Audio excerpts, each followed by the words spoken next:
Yeah, I know. It's a bit late for this one. Okay, so here's a hopefully short review of Dragon's Dogma 2.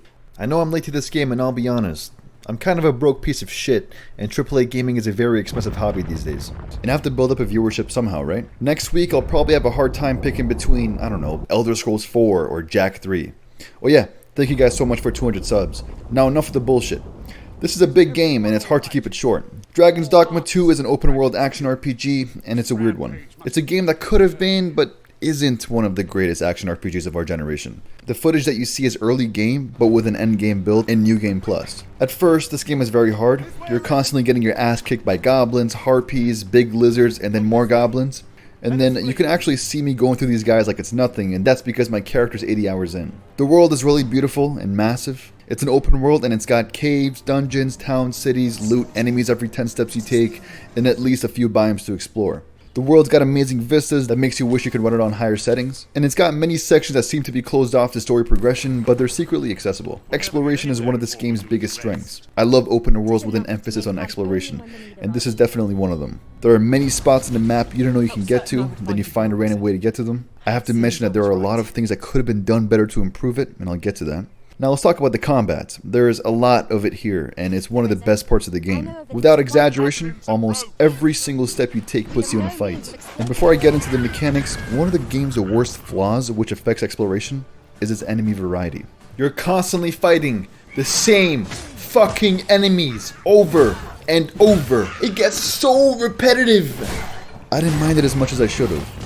And that's because the combat is just so satisfying, even though there isn't like a block or dodge system for every class. You have multiple classes or locations to choose from. You can master them and switch between them whenever you want, basically. Leveling up your vocation gives you access to more abilities. And these classes have their own armor and weapon types, which can be found in the world or bought at a vendor in a town or a city. There are a lot of bigger fights in the game, with bigger enemies. I'm talking ogres, trolls, griffins, dragons, and much more. These fights are epic and are a crucial part of your exploration. It's fights like these that keep the game from getting boring too quick, because they're fun, challenging, cinematic, and I never got tired of them. They basically act like main boss-like mini-bosses. This isn't for everyone, but I absolutely love how open-ended some of the quests are in the game. They can be found by talking to random people, or they're just given to you. Sometimes you'll get a quest that asks you to find someone, or something, or someone will say they have a problem with something, and that's it. You don't know where the fuck you're supposed to go. There are multiple unexplained ways to solve quests, and many of them have different outcomes. The game feels free. You can straight up kill NPCs that aren't crucial to the story, and they'll be dead forever. Then you'll lose a chance to get their side quests. Unfortunately for many, this game has one save file, so you have to be pretty careful with some of your actions. I actually like this feature because it keeps you on edge, and I like edging. I'm an edger. You start the game with creating a character in probably one of the greatest character creations I've ever seen in any game.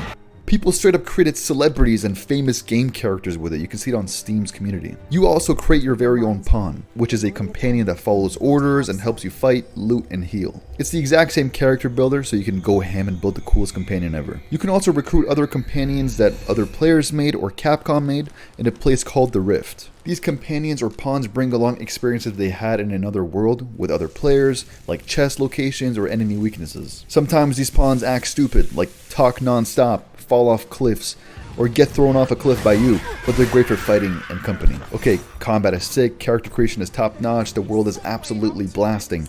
Quests can be fun and boring, but mostly fun and open-ended. Now what really sucks about the game, besides this oversimplified romance that makes Stardew Valley seem like a dating simulator? The story. I don't even want to get into it too much. This is one of the worst storytelling I've ever seen in an RPG. And it doesn't get better until the last fucking mission. And oh my god, the performance is horrible. It's some of the worst I've ever seen on PC. You'll be lucky to get more than 30 FPS in some of the cities with the greatest graphics card or CPU. This will make NASA's computers want to fucking explode. The plot of the game is another cliche, chosen one saves the world.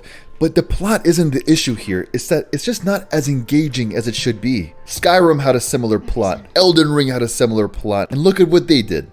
Besides the crashes, blue screens of death, the risk of losing a single save file, a new processor, and maybe the need for a new monitor without your fucking fist in it, I really like this game. You can hate me.